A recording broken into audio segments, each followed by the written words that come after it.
This is the Italian Real Estate Podcast, here to help you with the ins and outs and basics of Italian real estate, presented by ItalianRealEstateLawyers.com. Hello there, and welcome to the Italian Real Estate Podcast, presented by ItalianRealEstateLawyers.com. We, of course, are back here again with Italian attorney Marco Permunian. How are you doing, man? Been a while since we last seen each other. Yeah, good. How are you? Doing well, thanks. So today, of course, we wanted to clarify some very important points about what residing in Italy can look like and what this different various levels of residency mean. Residency itself, a residency permit, and then also the thing which may allow you to actually have one of those would be a visa. So Marco, just to get started with, I think it might be worthwhile starting in order of what a person would have to get to be able to actually be here in Italy. And the first thing would be the visa. And how does that differ from the other two? If you're not an Italian citizen, if you are a foreigner who wants to live in Italy, you will have to obtain a visa, at least if you want to stay long term, so for more than 90 days, because as we all know, there is a list of countries whose citizens can travel to Italy for tourism and can stay for up to 90 days. But if you are somebody who wants to stay for longer, or someone who is not even allowed to stay without a visa for up to 90 days, you would have to apply for a visa. Everybody knows what a visa is, but in Italy, it has a slightly different meaning or purpose, because what you do is you have to apply for a visa through the Italian consulate in the country where you reside. So if you're an American and wants to travel to Italy with the purpose of staying in the country for longer than 90 days, you would have to apply for a visa through the Italian consulate in the state or the area in the US where you reside. And the visa, which is again released by the Italian consulate, is the document that allows you to enter Italy but not to remain.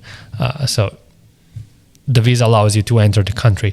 But then the law says that upon arrival in Italy, and generally within 8 days, you have to apply for a residency permit, which is the document that instead allows you to continue residing in the country for more than 90 days.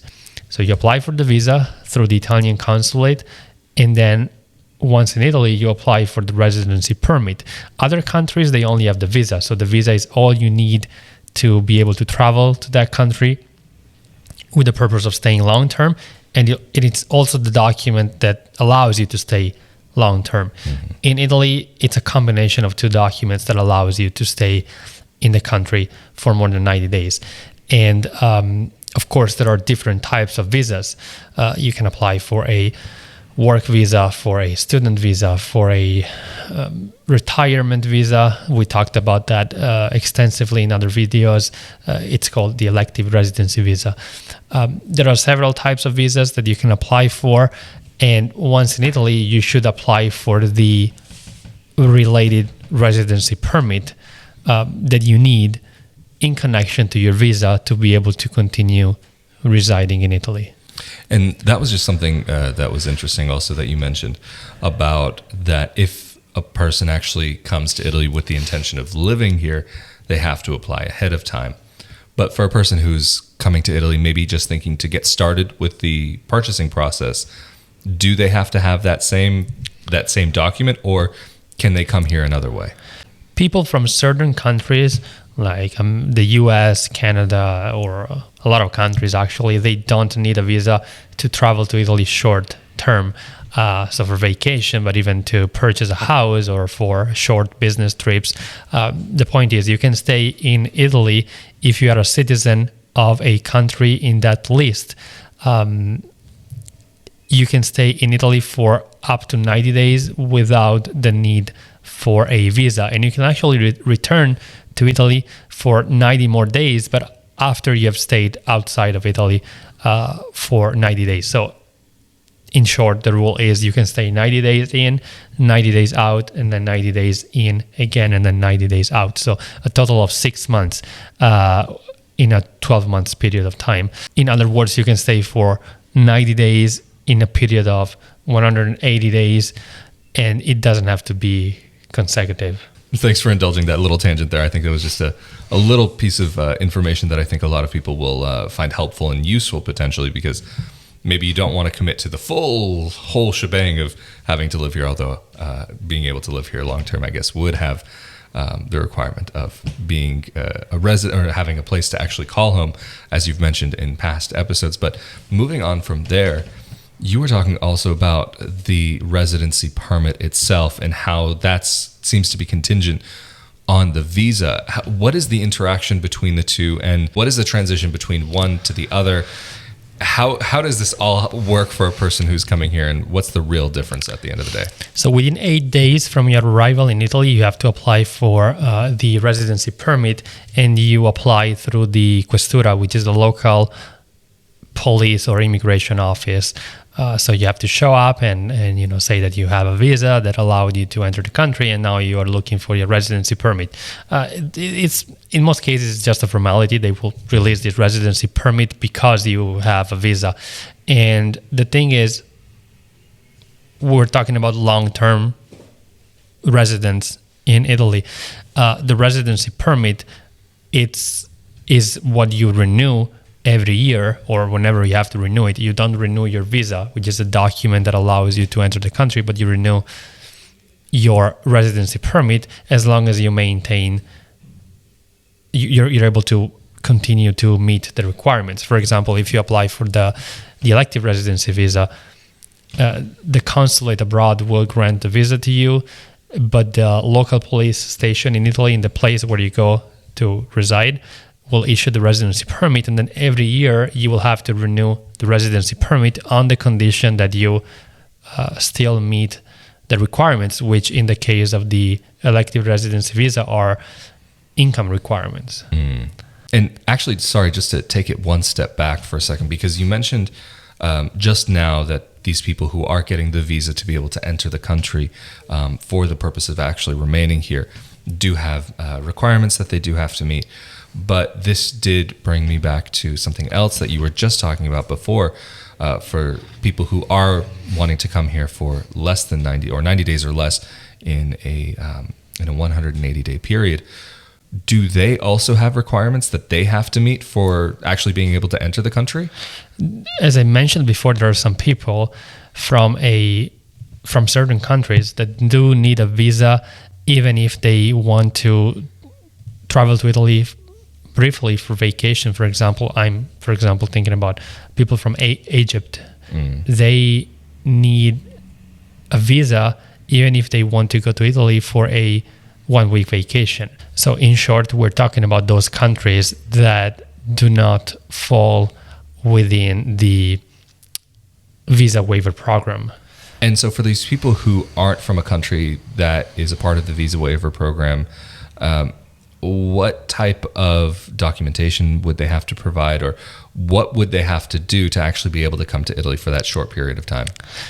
First of all, maybe something that I should clarify, because I was referring to Italy because we were talking about Italy, but I should have said Schengen area, because those countries which fall within this visa waiver program, for their citizens, they can actually travel for up to 90 days within the Schengen area. So Italy, but also the other... So it's treated as a block, basically. Exactly. Okay. Italy, but also the other countries, European countries that are part of the Schengen area. So you could stay like 1 month in Italy and then 1 month in Germany and 1 week in France. So you can move freely during the 90 days time period within the Schengen area. And to answer your question, there is no specific requirement. You just have to have a valid passport, which will be stamped upon arrival in the Schengen area. So they stamp your passport in the first European country where you arrive, but they don't stamp it when you cross the border to go to another European country, because we're talking about the European Union, where there is like freedom of movement within the Schengen area. It's called Schengen area from the treaty that established this freedom of movement. Not all European countries are part of the Schengen treaty or accord, but for example, Croatia is part of the European Union, but it's not part of the Schengen area. But let's say that almost all the European countries belong to this area where you can travel freely, and there is not a specific requirement. You can just get on a plane and fly into Europe. There is no such requirement like the ESTA, which is what you have to do to travel into the United States for even for vacation. Europe was, like, there were talks about implementing such a system in the European Union too, like the ETIAS visa waiver program. Exactly. They haven't done that yet. It's basically it's not a visa. It's just a registration that you have to do prior to traveling into the European Union for security purposes, I would imagine. So they register everybody who is flying into the European Union, and you're supposed to do this registration online before you're able to travel to the EU. But as of right now, they haven't implemented it yet. Yeah, I remember it was something that they were wanting to try and implement in 2020, but then of course things happened in the world during that year, and travel became less of a priority for people.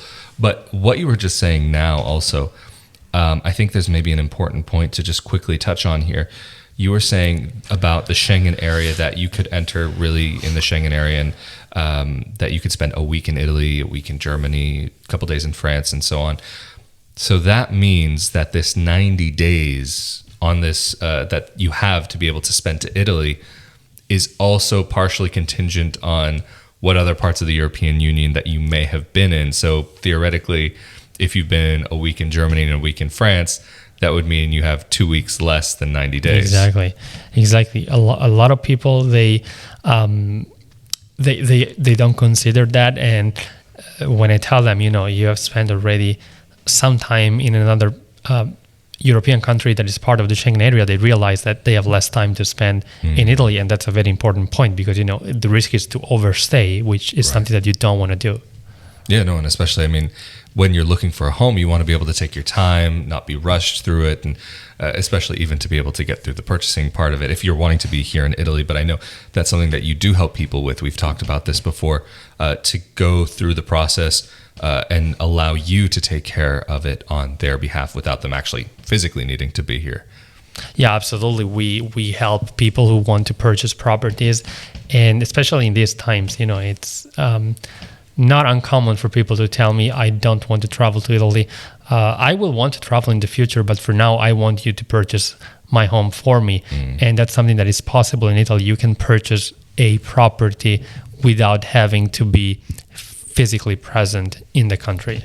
Yeah, no, that makes sense that somebody would want to make that investment to be able to get here. And once this is all over, it's like, all right, that's it. I just want to land. I want to get to my home. That's it. Forget about it. Don't bother me. Let me arrive. But getting back to kind of more the topic of this video, because we've had a great time on that tangent, but residency versus a residency permit. What are the differences there? Because I think it's very important that we understand because this is actually a very important part of living in Italy, and to be able to get certain services and documents taken care of, you need to really understand what the difference is there. I think residency is the most confusing term for people who are unfamiliar with the Italian legal system, because it doesn't really exist in many other countries.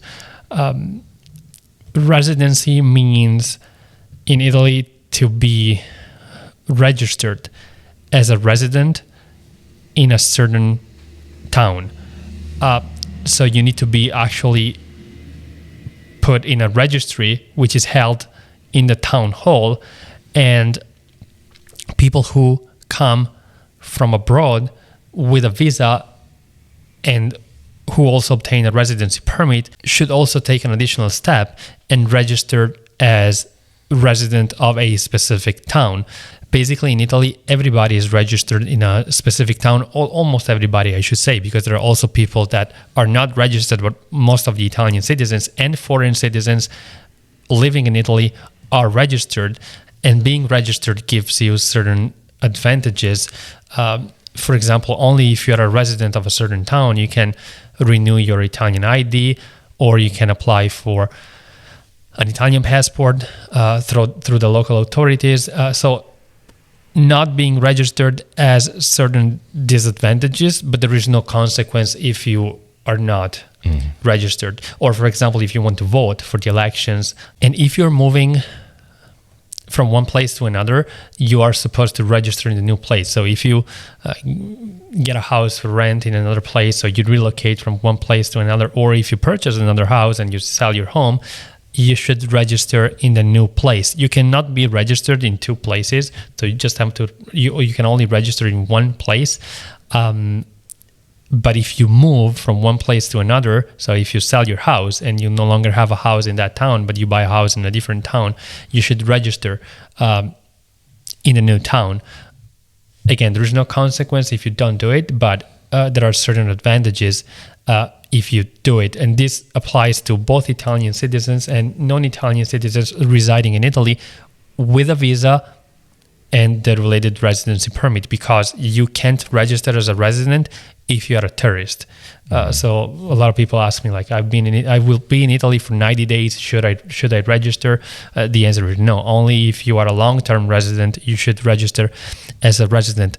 And I know you know something about being registered as a resident and what that implies. I know you got a letter recently about. Oh yeah. No, I mean, that's actually one of the funny things. I mean, I've had to change my residency a couple times because I moved a couple times since moving to Italy. But that alone, in particular, what you're talking about there, the letter that I got, and it was one of the things that was like. It also even just regards to Italian citizenship. It was one of the things that really confirms that, like, the people who, like me, who are registered or recognized rather through Iure Sanguinis, through by descent, that we're seen as Italian citizens just the same way as anybody else born here, because I got called up for registering for jury duty. Thankfully, not for jury duty itself, but to register for jury duty. And that was really funny because it was from the local municipal offices. And they said, now it's the time for you to actually register. You're within the age bracket, so come on down to the offices, or you can mail it into us. But it was really weird to me because it was sent by the electoral office. I'm thinking, wait, are they trying to register me to run for office or something? What's going on here? And there actually was a clerical error that was like, whatever. That's a whole different discussion for a different day. No, but that's a good example of what being registered as a resident means, because they sent a letter in your place of residency, like right. in your address, like at your address that you declared when you registered yourself as a resident in the town of Rovigo. Yeah, no, I mean, not necessarily that somebody who's going to be here on a residency permit will expect to see something like that. Just happens to be because I also have Italian citizenship. But in this case, that's an amazing example of why it's necessary, because sometimes there are communications that do need to be sent to you that will be contingent on where it is that you actually live and where you are registered to live. And especially if you're an Italian citizen, this can be even much more important, because if you want to vote, it's all attached to your address. If you want to, because here you have not only your regular national ID, but you also have a voter ID that you have to go, and this is all based on where you live and the registration with the police and the check and all of everything that we've talked a lot about before here on this podcast, and also the Italian citizenship podcast. But I'm just curious also about one other thing: is the residency permit, is that contingent in any way on residency, or is residency contingent on the residency permit? When you get your residency permit, so if you are a foreigner who got a visa and now arrived in Italy and obtained the residency permit, which, like I said, is the document that allows you to continue residing in Italy past the 90 days, you are supposed to register as a resident as well, but you don't necessarily have to do it. So there are no consequences if you don't do it. Mm-hmm. However, in the opposite situation, if you can only register as a resident if you're interested in doing so, if you have a residency permit and if you obtain the visa prior to traveling to Italy. In other words, you cannot register as a resident if you don't have, legally speaking, the ability to reside in the country. So if you're a tourist, it's a different thing for European citizens, though, because if you are a citizen of another European country and want to relocate to Italy, of course, you don't need a residency permit. Right. But you do have to register with the police, no? Exactly. You have to register with the police. That's another thing. Within 8 days from your arrival in Italy, that's called dichiarazione di presenza. And maybe we can talk about that in another video. But if you're a European citizen, you don't need a visa, you don't need a residency permit. But once in Italy, you should register as a resident. And in that case, you can do it even if you don't have a visa or a residency permit. That's absolutely fascinating. All of these little twists and turns, and I'm sure people are probably going to end up having to watch this episode maybe more than one time because there's a lot of info in here. And usually with these episodes of the Italian Real Estate Podcast, anyway, we like to keep them on the shorter side, but this one is definitely going to be a little bit longer than the usual, and it's definitely with good reason, and I'm very glad that we were able to talk about this. So, of course, again, thank you so much, Marco, for making yourself available to talk about this and explain what things are like here in regards to actually being able to remain here or to come here, to arrive here, and to travel here. But if people are looking for help with the process of purchasing property here in Italy, how can they get in contact with you and your team? People can contact us through our website, italianrealestatelawyers.com. Or they can give us a call. The number is on our website. Absolutely fantastic. And of course, if you're interested in more content like this about Italian real estate or even about Italian citizenship, be sure that you are subscribed to the YouTube channel that this is on. And also in the near future, this will be available as an audio only podcast by the time this comes out. And for updates when that will be available, be sure to keep up with the Italian Real Estate Lawyers Facebook page, as well as the Italian Citizenship Assistance Facebook page as well. You'll be able to find all of the information there as soon as these episodes go live as audio-only podcasts very soon. And also, if you're interested in more content like this about Italian dual citizenship, living life abroad, life in Italy, and living as a dual citizen expat in Italy, feel free to come over to my YouTube channel where I talk a lot about these types of subjects, as well as even show around Italy and show around where I live. And thank you all so very much for joining us again for another episode of the Italian Real Estate Podcast presented by ItalianRealEstateLawyers.com. Of course, we've been here with Italian attorney Marco Permunian, and I am Rafael Di Furia, and we will see you all next time. Later. Thank you.